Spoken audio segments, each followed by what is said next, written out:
R&B sound.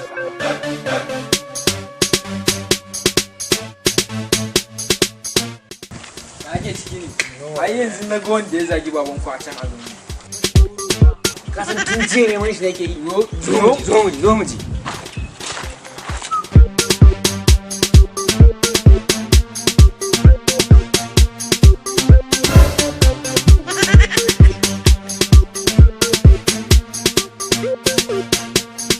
Ai ku kuma me faru? Gwanwa ce ga dagi babana.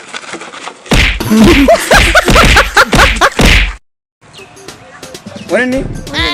To kwaran dubu ko dukan shi ya daki banza. Ya daki banza ya daki banza. Baban ka fa kace. To ina zan babana ne shi kuma. Ko kuma me ya faru? Aha ba kuma ko. To ka dalla malamai ku bari. Ku danna subscribe kana ku danna ƙararrawar sanarwa da zarar mun daura sababbin an fara Hausa TV.